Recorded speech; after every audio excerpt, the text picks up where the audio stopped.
This is 3 News Now, your daily update on everything Northeast Ohio with Stephanie Haney.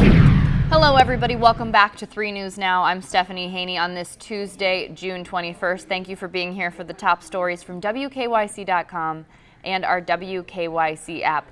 This is where we bring you the stories that matter most to you here in Northeast Ohio. These are the stories that you are clicking on, reading, and sharing from our website and from our app. We have a little bit of a new setup today, trying something new out, bringing this to you in a bit of a different way on our streaming app, which you can find on Roku and your Amazon Fire Stick.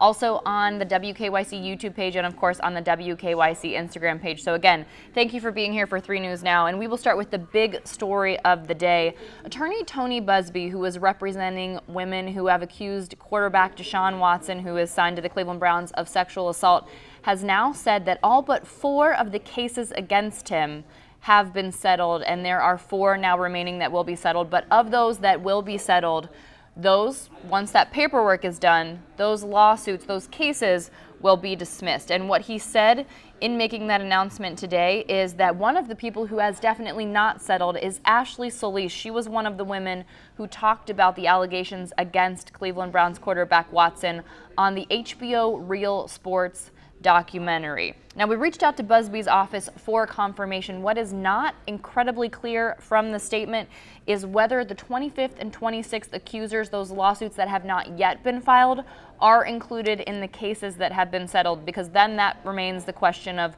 how many outstanding cases are there?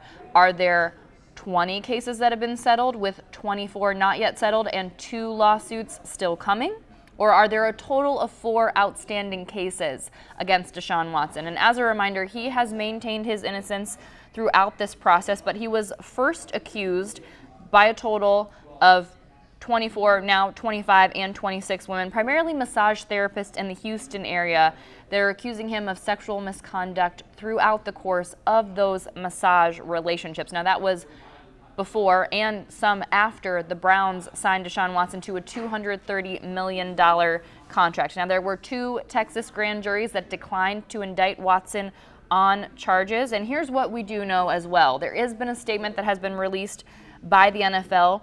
He does still face a possible suspension from the NFL as the league investigates the allegations. The NFL has said today the settlements have no impact on the collectively bargained disciplinary process. So we will be hearing from the NFL sometime. We don't know when that will be, and then we'll know more about what Deshaun Watson's future looks like here in Cleveland. Now, this brings up a lot of questions. A lot of people may wonder, why would 20 cases, potentially 22 cases settle? Why are these 4 cases not settled? There are a lot of reasons. That could be on either side. The negotiations for a settlement could have broke down either on the side of the accusers, perhaps not happy with the terms of the settlement, or Deshaun Watson, who may have been not happy with the terms of a proposed settlement. But what we do know is there are at least 4 cases that will continue to be outstanding against Watson. Again, not clear where those 25th and 26th accusers fall in this, but of course we'll bring you updates as we have them. Now, we're also hearing more about what happened in Texas at that horrific school shooting where 19 students and 2 teachers were killed. The first interior images have been released in Uvalde. Now, remember, this was at the Robb Elementary School. This happened on May 24th. And what it shows is multiple officers inside the building with rifles, at least 1 ballistic shield. And this is 19 minutes after the shooter arrived. And they did not enter the classroom that the shooter was inside of for nearly an hour. So this is raising a lot of questions on whether proper procedure was followed in Texas. It was yesterday that KVUE and its news partners at the Austin American-Statesman obtained this surveillance footage from inside the day of that shooting. And it shows a significant time lapse from the time that officers were there with weapons and when they actually entered that classroom. According to the latest timeline, officers ultimately entered that classroom at 12:50 p.m. The shooter entered at 11:33 a.m. Now, there was to be a Senate hearing today in Texas, in the state of Texas. We'll bring you more coverage as that becomes available. And this is where members of the public are first being able to address lawmakers about this issue in the state of Texas. Now, in other national news, the January 6th committee hearings continue. They were live today. We had it streaming on WKYC.com, and the panel today was looking at how former President Donald Trump pressured battleground state officials to reject state tallies and electors, which was fueled by claims of false election fraud. So the hearing opened with accounts of the attacks facing local elected officials, mostly Republicans.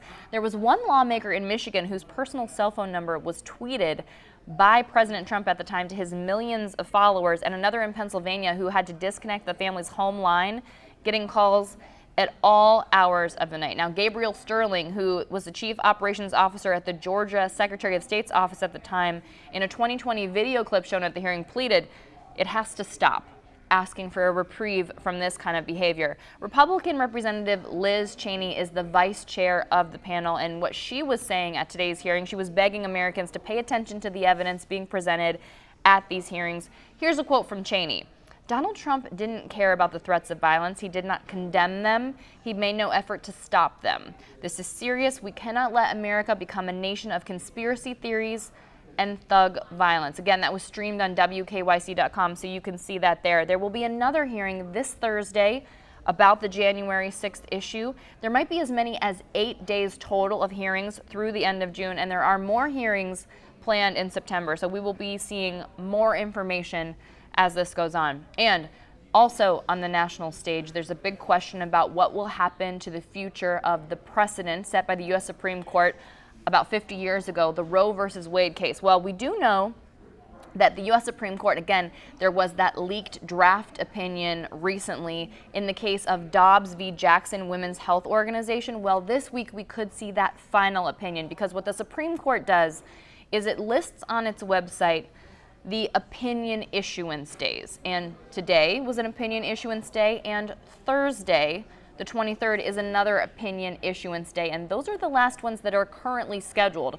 So quite likely that we will see that opinion drop on Thursday, and then we will know what the actual final outcome is in the decision of that Dobbs v. Jackson Women's Health Organization opinion, and it's talking about that law of what constitutes the time limit for abortion and what is permissible and what is not permissible under the U.S. Constitution. So likely we hear about that on Thursday. Here's another possibility, though.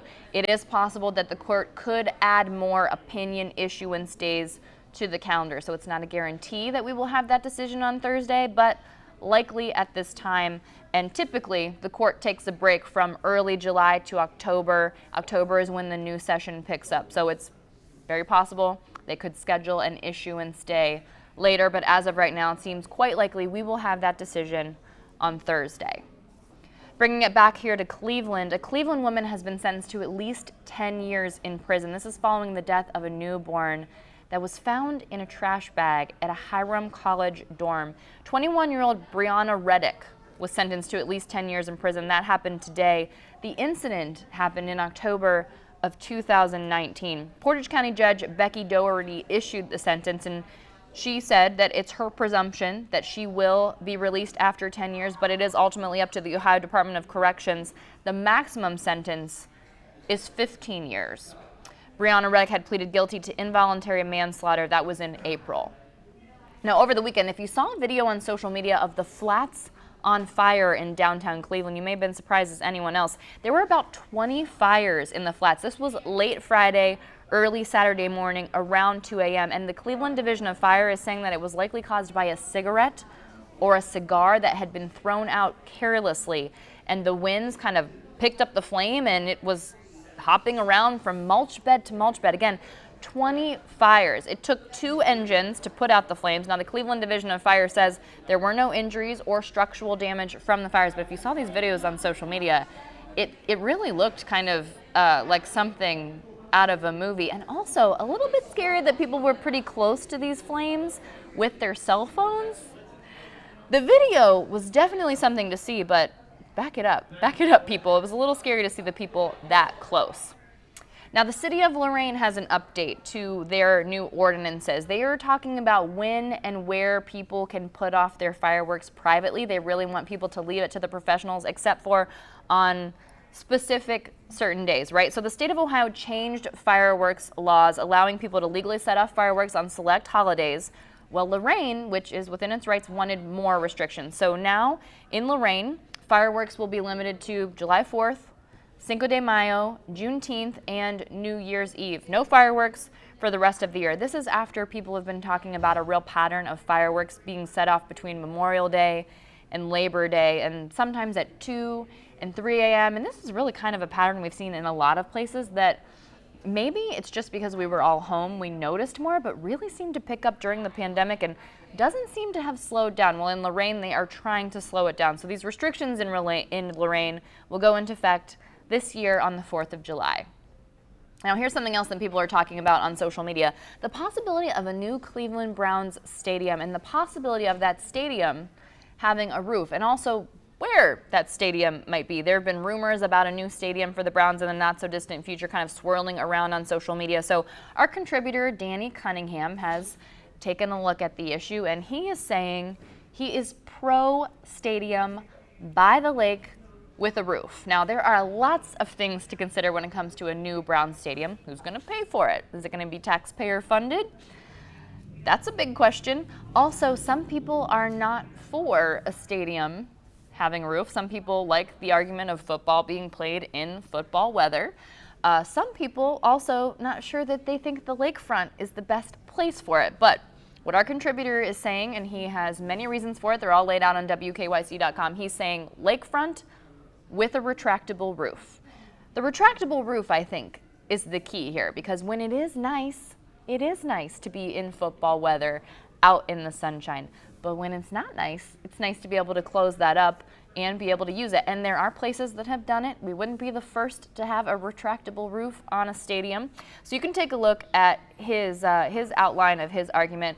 I would say if we are completely removing the cost issue, because I don't necessarily want higher taxes, but if we're completely removing the cost issue, I would say pro new stadium, retractable roof, by the lakefront. I know there's an argument to be made for moving it out of downtown, but I just like a stadium downtown. I think it makes sense. That's where our other stadiums are, and I think it makes sense to keep our baseball, our basketball, and our football all downtown.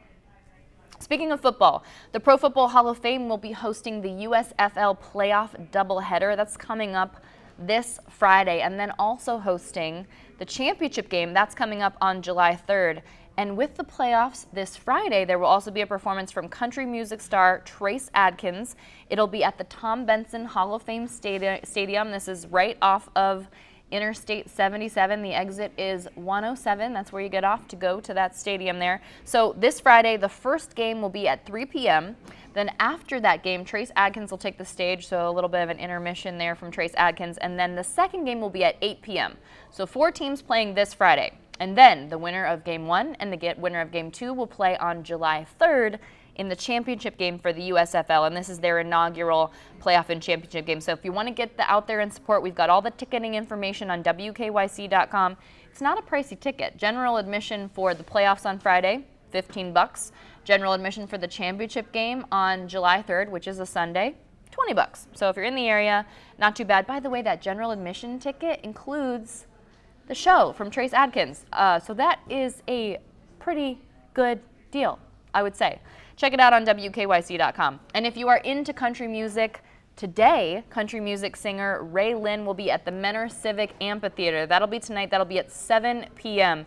You know some of her songs if you listen to country music. Lonely Call is one of them. So lawn seating, admission, and parking are free. So how's that for a good deal? Completely free. This is the third of 17 concerts that are taking place at the Menor Civic Amphitheater this summer. The series is running through August 30th, so lots of time to get in and see some of those shows. There will be food, beer, and wine that you can buy at the venue, and you are allowed to bring in outside food and wine. Wine is the only alcohol that you are allowed to bring in. Coolers will be checked, and other alcoholic beverages are prohibited, so pay attention to that. All right, that's it for your 3 News Now update today for Tuesday, June 21st. I will see you all back here tomorrow with more 3 News Now. Thanks for listening to 3 News Now with Stephanie Haney from WKYC Studios. Subscribe now so you never miss an update, and find more on everything you heard here on WKYC.com and in the WKYC app.